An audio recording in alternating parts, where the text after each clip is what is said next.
से बैठा देख रहा हूँ फिर आने की राह। उन दिनों हरिद्वार में अर्धकुंभी का मेला था, मैं भी गया था। मैंने 3 दिन से लक्ष्य किया कि एक सिपाही सरकारी वर्दी में एक करील के नीचे बैठा माला जपा करता है।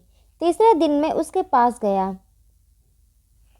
उसने हाथ जोड़कर जय सीताराम स्वामी जी कहा। मैं पास ही बैठ गया। तुम किस टाइप के सिपाही हो जी? वह, क्यों स्वामी जी? मैं, सिपाही के हाथ में माला, सिपाही के हाथ में तो चाहिए भाला। वह, क्या एक सिपाही भक्त नहीं बन सकता महाराज? मैं, जो भक्त होगा वह सिपाही नहीं बनेगा और जो सिपाही होगा वह भक्त नहीं बनेगा, दोनों विपरीत अवस्थाएं हैं। वह, परंतु मुझ में दोनों बातें हैं। मैं, देखो सिपाहियों का जीवन, वे तो सिपाही गांजे के दम लगा रहे हैं। वह देखो, एक सिपाही किसी गरीब यात्री से पैसे ऐंठ रहा है। उधर देखो, वे 3 सिपाही पुल पर आने वाली युवतियों को कैसे घूर रहे हैं, मानो विधाता रचित सौंदर्य चंद्र के राहु केतु हैं। वह, आप ठीक कह रहे हैं, आज हमारी सिपाही की कौम ही अधर्मी हो गई है। मैं, इधर तुमको देखो, सबसे अलग विरागी की तरह माला जप रहे हो। किसका मंत्र जप रहे हो? वह, विष्णु भगवान का।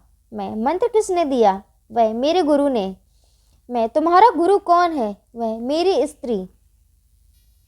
मैं, खूब विरोधाभास का जोड़ा। वह, सो की स्वामी जी? मैं, एक तो सिपाही भक्त और दूसरे स्त्री गुरु, ये दोनों ही विरोधाभास हैं। यानी सिपाही भक्त नहीं बन सकता क्योंकि सिपाही की जाति आज जालिम हो गई है, और स्त्री गुरु नहीं बन सकती क्योंकि औरत की जाति मायाविनी होती है। परंतु तुम्हारे पास दोनों विरुद्ध बातें उपस्थित हैं, यही आश्चर्य है। वह, कभी कभी सिपाही भी भक्त बन जाता है और कभी कभी स्त्री भी गुरु बन जाती है। मैं, यह भी ठीक है, भगवान असंभव को भी संभव बनाया करते हैं। संभव, असंभव और अन्यथा संभव, ये तीनों हरकतें भगवान में हैं। वह, लक्ष्मण जी की गुरु सुमित्रा देवी स्त्री जाति की ही थी। तुलसीदास जी की गुरु रत्नावली स्त्री ही थी और गोपी चंद की गुरु उनकी माता मैनावती जी भी स्त्री ही थी। इसी प्रकार मेरा गुरु स्त्री ही है। मैं, तुम्हारा नाम? वह, मुझे लोग ठाकुर जीवन सिंह कहते हैं। मैं, कहाँ के रहने वाले हो? वह, जौनपुर, यहाँ कुंभ भर के लिए मेरी ड्यूटी है।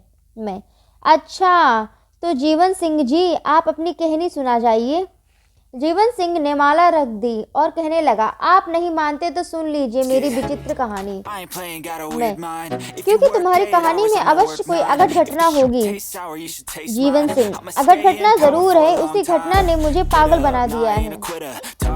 मैं, कहो क्या बात है, शायद मैं कोई सलाह दे सकूं। जीवन, इसलिए सुनाता हूँ कि शायद आपको रास्ता दिखलाए। बात यह है कि मैं पक्का सुधारक था, सबका खंडन करता था और मेरी स्त्री थी परम श्रद्धालु, घोर सनातन धर्मी। मैं, घोर सनातन धर्मी?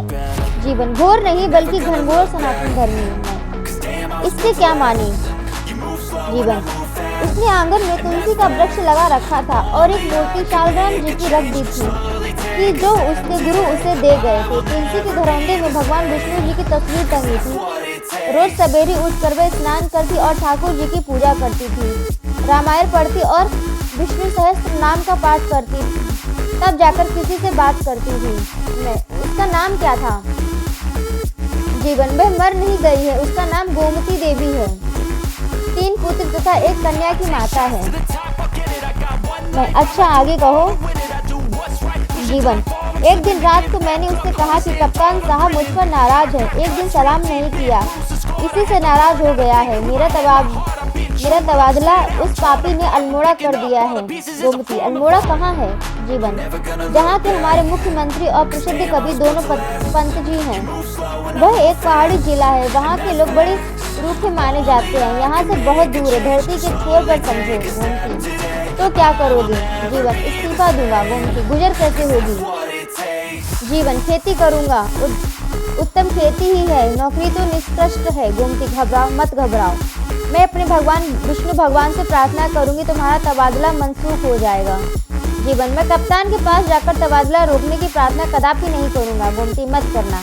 जीवन, फिर भी तबादला रुक जाएगा? गोमती, हाँ रुक जाएगा। जीवन, कैसे? गोमती, विष्णु भगवान रोक देंगे। जीवन, अरे भोली, विष्णु भगवान कोई चीज नहीं। गोमती, वाह वाह, यह खूब नहीं, यह खूब सही। जीवन, ब्रह्मा विष्णु और शंकर की कल्पना पोंगापंथी सनातनियों के सड़े दिमाग की हुई है। हम लोग कल्पना के पीछे नहीं दौड़ते, सच्चाई को अपनाते हैं जो सदा हमारे सामने होती है। विष्णु को किसने देखा है? असल में विष्णु नामक कोई चीज इस संसार में नहीं है। कोई परमात्मा है भी तो वह निराकार परमात्मा ही है। गोमती वही निराकार है, वही साकार है, वही ब्रह्मा नाम के साकार द्वारा जगत की रचना करते हैं, वही विष्णु भगवान के रूप से संसार का पालन करते हैं और वही परमेश्वर रुद्र शंकर के साकार द्वारा संहार करते हैं। जीवन हंसकर, मैं यह तो मान ही नहीं सकता कि विष्णु भगवान कोई चीज है, पर यदि विष्णु कोई थे तो अब बूढ़े हो गए होंगे या मर गए होंगे। गोमती, नहीं, देवता ना तो बूढ़े होते हैं और ना मरते हैं, फिर वे तो देवों के भी देव हैं, साक्षात ईश्वर ही हैं। जीवन, मैं तो तब जानूं कि विष्णु भगवान ही जगत के पालक हैं जब मेरा तबादला रुक जाए और मुझे कप्तान के सामने गिड़गिड़ाना ना पड़े। गोमती, ऐसा ही होगा। जीवन, यदि ऐसा हुआ तो मैं अपनी सुधार की को भाड़ में झोंक दूंगा और तुम्हारे सनातन धर्म में आ जाऊंगा। इतना ही नहीं, तुमको गुरु मानूंगा। गोमती, आज मैं प्रार्थना करूंगी। जीवन, कल प्रातः मैं इस्तीफा दे दूंगा, लिखा रखा है, इसलिए आज ही जो कुछ करना है कर डालना, क्योंकि परसों अल्मोड़ा जाने का हुक्म मिलेगा। पेशकार साहब ने पक्की खबर दी है, हुक्म तबादला लिखा जा चुका है, साहब के दस्तखत भी हो चुके हैं, परसों मुझे दे दिया जाएगा। गोमती, आप निश्चित होकर अपने पहरे पर जाइए। मैं, क्यों? जीवन सिंह, कप्तान साहब किस जाति का था? जीवन, अंग्रेज बच्चा था। मिस्टर यार्क साहब बड़े कड़े मिजाज का अफसर था। सुपरिटेंडेंट पुलिस को भी कप्तान कहते हैं हम लोग। मैंने कहा, अच्छा फिर क्या हुआ? जीवन, मैं कलेक्टरी पर पहरा देने जा रहा था। आधी रात का समय था। आधी रात से प्राय तक मेरी ड्यूटी थी। जब कचहरी के पास पहुंचा तो मुझे एक पंडित जी मिले। मेरे कुल पुरोहित पंडित दुलीचंद को पहचान कर मैं खड़ा हो गया। सनातन धर्मी न होने के कारण मैं तो उनको अपना पुरोहित नहीं मानता था, परंतु गोमती मानती थी और वह उनको बहुधा बुलाकर व्रतों की व्यवस्था किया करती थी। मुझसे उन्होंने कहा, मुझे तुम्हारे तबादले का हाल मालूम है, कल सुबह इस्तीफा मत पेश करना, कल दोपहर को मनसूखी तबादला का हुक्म मिल जाएगा। इतना कहकर वे चले गए। मैंने उनकी बात पर कोई ध्यान नहीं दिया, क्योंकि ज्योतिष पर मुझे विश्वास नहीं था और वे एक ज्योतिषी थे। मैंने पूछा, फिर सुबह इस्तीफा पेश किया? जीवन, मैंने इतनी बातें निश्चय कर ली कि इस्तीफा सुबह नहीं कल शाम को दाखिल करूंगा। अपनी स्त्री तथा पंडित जी की बात की जांच भी तो करनी थी। मैं आगे कहूँ? जीवन, जब पहरा देकर मैं सुबह घर गया तब अपनी स्त्री से ज्योतिषी वाली बात कही। वह बोली कि उसने भी प्रार्थना की थी। इसके बाद बड़े लड़के को भेजकर पंडित दुलीचंद की ज्योतिषी को मेरी स्त्री ने घर पर बुलाया और वे आए। गोमती ने उनको सादर बैठाया और पूछा, कल आधी रात को आपने ठाकुर साहब से क्या कहा था? पंडित जी, कुछ नहीं। जीवन, आप कल आधी रात को कचहरी के पास मुझे मिले थे या नहीं? पंडित जी, नहीं। जीवन, तब वह कौन था? पंडित जी, मुझे नहीं मालूम। जीवन, कल आधी रात आप कहीं गए थे? पंडित जी, कल रात को मैंने घर से बाहर कहीं डग भी नहीं मारी। जीवन, मैं ये मान नहीं सकता, सिपाही हूँ, मुझे कोई चकमा नहीं दे सकता। पंडित जी, मेरे पास सबूत है। जीवन, कैसा सबूत? पंडित जी, मेरे घर के पास पंडित शिव शंकर दयालु जी वैद्य रहते हैं। पंडित, मैं उनको जानता हूँ, कई बार दवा भी लाया हूँ। पंडित जी, उनको बुलवा लीजिए, वही मेरे गवाह हैं। लड़के को भेजकर मैंने वैद्य जी को बुलवाया और वे आए। वैद्य जी से मैंने कहा, क्यों वैद्य जी, मेरी एक बात का जवाब आप सच सच देंगे? वैद्य, भय या लोभ से लोग झूठ बोलते हैं, मुझे आपसे ना तो भय हो और ना लोभ। जीवन, आपको अपने पुत्र की शपथ है सच जवाब देना। वैद्य, शपथ ना देते तो भी सच बोलता, कहो क्या बात है? जीवन, कल रात को ज्योतिषी जी कहीं बाहर गए थे? वैद्य, कल शाम को मैंने भांग बनाई थी, इनको जरा ज्यादा पिला दी थी तो ये रात भर बेहोश पड़े रहे। इनकी स्त्री घबरा गई थी। आधी रात को मुझे नाड़ी देखने को बुलाया गया था। मैंने एक दवा देकर इन्हें कह कराई थी। मैं शपथ से कहता हूँ कि ये सुबह तक कहीं नहीं गए। जीवन, बस अब आप दोनों साहब जा सकते हैं। वे दोनों चले गए। दोपहरी को पेशकार साहब ने मुझसे कहा कि तुम्हारे तबादले का हुक्म मनसूख कर दिया गया, तुम जौनपुर में ही रहोगे। तब मैंने कारण पूछा तो उन्होंने जवाब दिया, साहबों के मन की बात मैं क्या जानूं। जीवन, अब बताइए स्वामी जी, ज्योतिषी के रूप में वह कौन था? मैंने कहा, विष्णु भगवान ही थे। जीवन, वे क्यों आए थे?